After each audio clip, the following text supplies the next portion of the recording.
Well, few in the Gulf imagined that when the US-Israel war on Tehran began, it would be the UAE, not Qatar, not Saudi Arabia, that would absorb the heaviest rain of Iranian fire.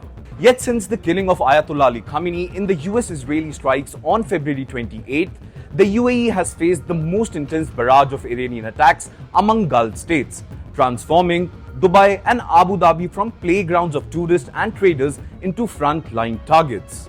As air defense batteries streak across once tranquil night skies and fighter jets circle above civilian infrastructure, the question haunting the region is no longer whether the UAE is under attack, but why Iran has chosen to hit UAE this hard. So today in this edition of From the News Desk, we will decode why exactly UAE has become Iran's prime target in this war with America and Israel. In the week since Khamenei's death, Iran has unleashed hundreds of missiles and drones across the region, striking US bases and assets in multiple Gulf countries, but the UAE has borne the maximum brunt. In fact, as of March 15, Abu Dhabi's Ministry of Defense says Emirati air defenses have engaged 298 ballistic missiles, 15 cruise missiles and 1,606 drones, far outstripping the volume directed at neighboring countries such as Qatar, Bahrain, Saudi Arabia or Kuwait. Not only military infrastructure, but civilian areas have been hit as well, with debris damaging landmark locations in Dubai, fires reported at key ports and at least 6 people killed in Abu Dhabi and Dubai since this war began. Now let's understand why the United Arab Emirates.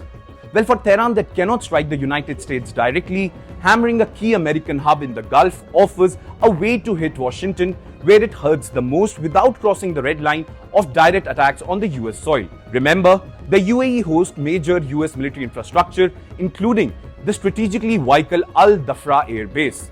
Although you may say other Gulf states also host American forces, but the UAE's status as designated US major defense partner under a 2024 agreement with deep cooperation on advanced weaponry and joint exercises makes it a uniquely high-value target in Iran's calculus.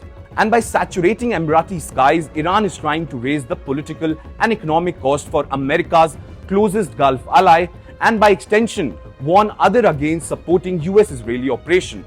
In fact, as per certain estimates, 65% of Iran's missile and drones since Khamenei's killing have been aimed at the UAE, which means it's a deliberate strategy, not random firing by the IRGC. Now, beyond military, Iran is also going after what the UAE represents: a glittering bridge between the Gulf and the West, and a global hub for finance, tourism, technology and trade. Now, obviously, Tehran has long opposed Western influence in the region, and a small but powerful state that markets itself as open, moderate and tightly aligned with Washington is a direct challenge to its revolutionary project. Iran's salvos have therefore not been confined to military sites, they have slammed into the economic arteries that sustain the Emirati dream. Also, ports such as Jabal Ali and Fujairah and key airports have been struck to disrupt global shipping lanes, jolt oil markets and tarnish the UAE's image as a hyper-reliable logistics and business hub. In fact, visuals have also emerged of drones and interceptions over hotels, undercutting Dubai and Abu Dhabi's careful curated reputation as safe luxury playgrounds.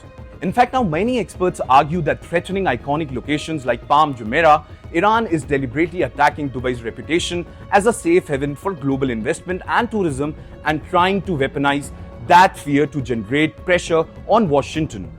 Also interestingly, UAE's influence in Western capitals, including over President Donald Trump, makes it a logical pressure point for Tehran, which hopes Emirati leaders will lean on Washington to stop this ongoing war. Now here's another interesting bit. The 2020 Abraham Accords, which normalized ties between the UAE and Israel, adds yet another layer of grievances from Iran's perspective. For Iran, those agreements were a betrayal that openly aligned an Arab state with its own enemy, deepening the ideological sting of UAE's current role as staging ground for US and Israeli operations. Well, for now, Emirati defenses have intercepted most incoming threats, but the psychological damage is very evident.